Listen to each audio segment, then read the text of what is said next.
Hello friends, आप सबका welcome है मेरे यूट्यूब चैनल में। आज मैं लेकर आई हूँ जो वीडियो है, ये मेरे फेवरेट सब्जेक्ट का है, chemistry. Yes, chemistry is my favourite subject. तो आज मैं केमिस्ट्री से लेकर आई हूँ बहुत ही इम्पोर्टेंट टॉपिक। टॉपिक क्या है? टॉपिक है हमारा structure of atom. Structure of atom में हम लोगों को पहले क्या पढ़ना है? पहले हम लोगों को एटम को समझ लेना है कि एटम होता क्या है, ठीक है। फिर हम लोग इसके स्ट्रक्चर को पढ़ेंगे, इसके स्ट्रक्चर में क्या क्या होता है, क्या नहीं होता है, और इसके स्ट्रक्चर को कितने पार्ट में डिवाइड किया है। चलिए जल्दी से स्टार्ट करते हैं। और हाँ, एक चीज़ और पढ़ना है कि इसकी डिस्कवरी किसने की है, एटम के बारे में किसने बताया है। चलिए फटाफट देख लेते हैं। देखिए, सब्सटेंस जो हमारा एटम है वो होता क्या है? कोई भी सब्सटेंस अगर हम ले लें, ठीक है, कोई भी सब्सटेंस अगर हम ले लें तो उसकी स्मॉलेस्ट यूनिट जो होती है उसे हम लोग एटम बोलते हैं। तो the smallest unit of any substance is called atom. ठीक है, एटम क्या होता है आपको लोगों को पता हो गया। अब हम लोग एटम की स्ट्रक्चर पढ़ लेते हैं, ठीक है। देखिए, एटम की जो डिस्कवरी की थी वो किसने की थी? जॉन डाल्टन ने की थी। जॉन डाल्टन का नाम आपने सुना होगा पहले भी। तो जॉन डाल्टन डाल्टन नाम के एक साइंटिस्ट थे जिन्होंने एटम की डिस्कवरी 1808 में की है। अब उन्होंने अपनी डिस्कवरी में जो एटम का टेस्ट किया, मींस एटम की जो उन्होंने स्टडी की, उसके बारे में उन्होंने बहुत सारी चीज़ें बताई।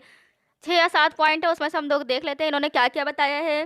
देखिए, पहला इन्होंने बताया कि अभी जो मैंने बताया, एटम जो है वो क्या है? एटम स्मॉलेस्ट पार्टिकल है किसी भी सब्सटेंस का। मैटर बोले या आप सब्सटेंस बोले बात एक ही है, ठीक है। तो एटम स्मॉलेस्ट पार्टिकल हो गया किसी भी मैटर का। दूसरा क्या है? तो एटम की स्ट्रक्चर में मैंने क्या बताया? एटम स्मॉलेस्ट पार्टिकल है मैटर का। नेक्स्ट पॉइंट जॉन डाल्टन ने क्या बताया? जॉन डाल्टन ने बताया कि एटम इनडिविजिबल है, मींस हम एटम को डिवाइड नहीं कर सकते। कोई भी एटम है, क्योंकि स्मॉलेस्ट यूनिट है, तो उन्होंने बताया कि हम इसे डिवाइड नहीं कर सकते, ये इनडिविजिबल है। नेक्स्ट उन्होंने क्या कहा? उन्होंने कहा कि जो एटम है वो हमारा बना होता है combination of different particles, means कई सारे पार्टिकल्स मिल जाएंगे, कंबाइन हो जाएंगे और किसका फॉर्मेशन करेंगे? एटम का फॉर्मेशन करेंगे। अभी जो different type of particle mix हुए हैं, इन पार्टिकल्स को हम लोग क्या कहते हैं? इन पार्टिकल्स को हम लोग कहते हैं फंडामेंटल पार्टिकल्स, ठीक है। अब फंडामेंटल पार्टिकल्स क्या होते हैं, इसे आप लोग याद रखिएगा। फंडामेंटल पार्टिकल्स नीचे बता रही हूँ। देखिए, जो फंडामेंटल पार्टिकल है ये बहुत ही इंपॉर्टेंट है। यही फंडामेंटल पार्टिकल मिलके एटम की स्ट्रक्चर को बनाते हैं, तो ये आप लोगों को ये चीज़ याद रखनी है। देखिए, हम फंडामेंटल पार्टिकल को ऐसे समझ सकते हैं, जो फंडामेंटल पार्टिकल्स हैं, ये मैंने यहाँ फंडामेंटल पार्टिकल्स लिखा है। तो फंडामेंटल पार्टिकल 2 टाइप्स के होते हैं। कौन कौन से टाइप्स के होते हैं? नंबर फर्स्ट मैंने लिखा हुआ है स्टेबल, और सेकंड है अनस्टेबल फंडामेंटल पार्टिकल्स, ठीक है। फंडामेंटल पार्टिकल को हम लोगों ने 2 पार्ट में डिवाइड कर दिया है। स्टेबल फंडामेंटल पार्टिकल्स वो होते हैं जो एटम में शुरू से लेकर आखिर तक एग्जिस्ट करते हैं, मीन्स बने रहते हैं, ठीक है। इनकी पोजीशन भले चेंज हो सकती है पर ये इनकी एग्जिस्टेंस ख़त्म नहीं हो सकती है। तो इन फंडामेंटल पार्टिकल्स को हम लोग क्या बोलते हैं? ऐसे जो कि स्टेबल रहते हैं, ऐसे फंडामेंटल पार्टिकल्स को हम लोग बोलते हैं इलेक्ट्रॉन, प्रोटॉन्स और न्यूट्रॉन्स। और ऐसे फंडामेंटल पार्टिकल्स जो एलिमेंट में या फिर एटम में ख़त्म भी हो सकते हैं, उन्हें हम लोग क्या बोलेंगे?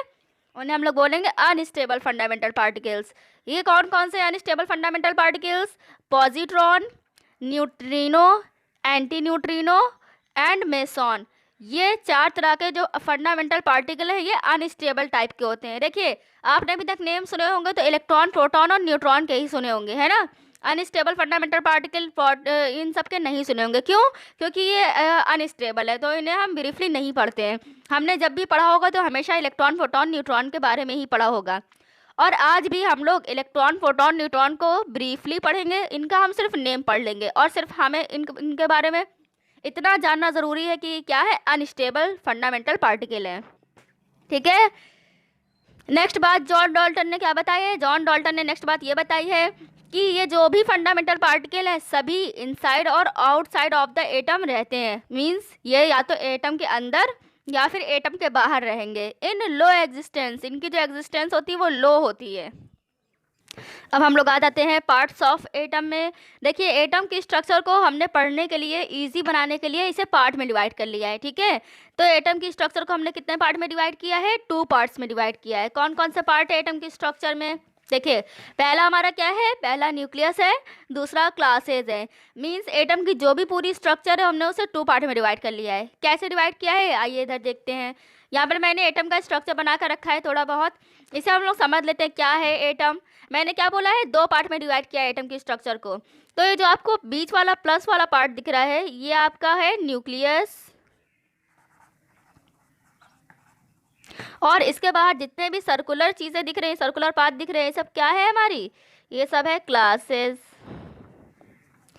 क्लासेस को हम लोग शेल्स भी कहते हैं, ठीक है, ये बात नहीं भूलिएगा, क्लासेस को हम लोग शेल्स भी बोलेंगे। अब हमारी 2 तरह की हो गई, एक क्लासेस हो गए, एक न्यूक्लियस हो गए। इसके अलावा देखिए जो शेल्स हैं, क्लासेस हैं, इनके सबके अपने अपने नेम होते हैं। और क्लासेस कितने होते हैं, जैसे मैंने ये भी बताया, ये भी क्लास है, ये भी क्लास है, ये भी सभी क्लासेस बनी हुई हैं। किसके बाहर, न्यूक्लियस के बाहर जितने भी आपको लाइन दिख रही है, सर्कुलर लाइन्स, इन सभी को हम लोग क्लासेस या फिर शेल्स कहेंगे। और इन सभी का अलग अलग नाम होता है, ठीक है। नेम क्या होता है, इनका नेम होता है KLMN, इस तरह से आप शेल्स का नेम देते जाएंगे, ठीक है। नेम कैसे देना है, इनसाइड टू आउटसाइड देना है हम लोगों को। मीन्स ये जो शेल है ये फर्स्ट शेल है, ठीक है, इसके बाद वाली शेल सेकंड शेल कहलाएगी, इसके बाद वाली शेल थर्ड शेल, और इसके बाद सो ऑन। आप लोग समझ गए होंगे। तो हम लोग इनसाइड टू आउटसाइड नेम देते हैं। तो जो पहली शेल है उसका नेम क्या हो जाएगा, K हो जाएगा। जो सेकंड शेल है उसका नेम क्या हो जाएगा, L हो जाएगा। और थर्ड शेल का name M, and fourth shell का नेम N, एंड ऐसे ही सो ऑन रहेगा, ठीक है। अब आप ये पूछेंगे कि एक एटम में कितनी शेल्स हो सकती हैं, तो कितनी सेल्स हो सकती हैं एक एटम में, एक एटम में 1 से लेके 7 तक शेल हो सकती है, ठीक है। 1 मिनिमम नंबर ऑफ शेल्स है and 7 is the maximum number of cells. समझ में आ रहा होगा आप लोगों को, ठीक है। तो ये शेल्स की स्ट्रक्चर हो गई, मैंने बता दिया है क्लासेस क्या है और न्यूक्लियस क्या है, ठीक है। अब हम लोग को क्या पढ़ना है, हम लोग को एग्जिस्टेंस पढ़नी है, न्यूक्लियस क्या है और क्या हमारा जो क्लासेस है वो क्या है। चलिए पढ़ लेते हैं दोनों को। न्यूक्लियस देखिए, न्यूक्लियस के बारे में हम लोग जान लेते हैं। मैंने भी बताया है जो हमारा प्लस वाला पोर्शन था ये हमारा न्यूक्लियस कहला रहा था, ठीक है। अब ये होता क्या है हम लोग ये समझ लेते हैं। देखिए जो न्यूक्लियस है इसमें फंडामेंटल पार्टिकल्स रहते हैं। कौन कौन से फंडामेंटल पार्टिकल्स रहते हैं न्यूक्लियस में, न्यूट्रॉन और प्रोटॉन रहते हैं। न्यूट्रॉन और प्रोटॉन फंडामेंटल पार्टिकल है ना। कैसा फंडामेंटल पार्टिकल है, स्टेबल या अनस्टेबल, तो मैंने अभी बताया था स्टेबल फंडामेंटल पार्टिकल है, ठीक है। अब देखिए जो हम लोगों ने एटम की स्ट्रक्चर पढ़ी थी उसमें जो न्यूक्लियस है, न्यूक्लियस कैसा है, पॉजिटिव चार्ज है ना। तो हमें यही बताना है कि जो न्यूक्लियस है इस पर पॉजिटिव चार्ज क्यों होता है। तो चलिए देखते हैं। हम लोगों ने भी पढ़ा है कि न्यूक्लियस के अंदर कौन कौन रहता है, न्यूट्रॉन रहता है और प्रोटॉन रहता है ना। अब न्यूट्रॉन पर कैसा चार्ज होता है, न्यूट्रॉन पर कोई चार्ज नहीं होता, न्यूट्रॉन पर 0 चार्ज होता है। और प्रोटॉन पर कैसा चार्ज होता है, प्रोटॉन पर पॉजिटिव चार्ज होता है, ठीक है। तो क्योंकि न्यूट्रॉन पर तो कोई चार्ज है नहीं, प्रोटॉन पर कैसा चार्ज है, पॉजिटिव चार्ज है। तो इसलिए न्यूक्लियस पर सिर्फ और सिर्फ पॉजिटिव ही इफेक्ट करता है, क्योंकि न्यूट्रॉन पर तो कोई चार्ज ही नहीं है, इसलिए उसका कोई चार्ज शो नहीं होगा। तो हम लोग क्या कह सकते हैं, जो न्यूक्लियस है वो पॉजिटिव चार्ज होता है। क्यों, क्योंकि उसमें जो हमारा प्रोटॉन है वो होता है जो कि पॉजिटिव चार्ज शो करता है। इसलिए हम लोग क्या कहते हैं, हम लोग कहते हैं कि न्यूक्लियस पॉजिटिव चार्ज होता है। तो देखिए लिखा हुआ है, ये न्यूक्लियस बना हुआ है हमारा, nucleus due to positive charge of neutron and negative charge of electron, ठीक है। अब हमने क्या देखा इसमें, अब इसमें आगे लिखा है जो न्यूक्लियस है हमारा वो क्लोज एरिया होती है। दिख रहा है ना हम लोगों को, न्यूक्लियस एक क्लोज एरिया है और एक एटम में सिर्फ एक ही न्यूक्लियस होता है। देखिए मैंने लिखा हुआ है यहाँ पर 1 एटम 1 न्यूक्लियस। तो क्या है, एक न्यूक्लियस में या फिर एक एटम में सिर्फ एक ही न्यूक्लियस होता है।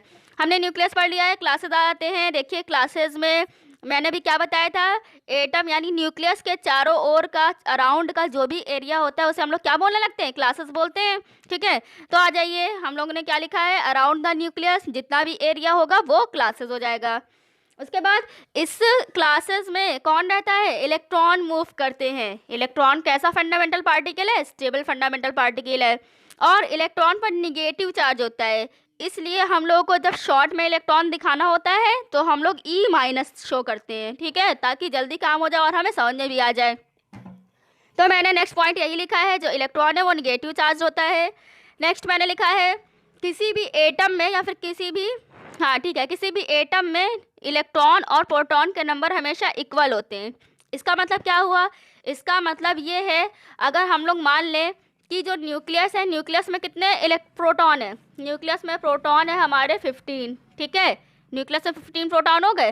तो जो हमारी क्लासेस है सारी, इन सब में इलेक्ट्रॉन भी सब में मिलाकर 15 ही होंगे, ठीक है। क्यों 15 होंगे? क्योंकि जो हमारा प्रोटॉन है वो 15 है, मीन्स 15 प्लस हो गए, है ना, 15 प्लस हो गए। और जो हमारा इलेक्ट्रॉन है वो है निगेटिव, तो 15 माइनस हो गए, ठीक है। 15 प्लस और 15 माइनस मिलकर क्या कर देगा? किसी चीज़ को न्यूट्रल कर देगा। जितना पॉजिटिव हो और अगर उतना ही निगेटिव हो तो वो चीज़ न्यूट्रल हो जाएगी, नॉर्मल सी बात है। तो यही हम लोग को कहना है, मेरा बताने का मीन्स ये है कि जब इलेक्ट्रॉन और प्रोटॉन के नंबर्स इक्वल होंगे तो जो हमारा एटम है वो कैसा हो जाएगा? न्यूट्रल हो जाएगा, क्योंकि जितने पॉजिटिव थे उतने ही निगेटिव थे।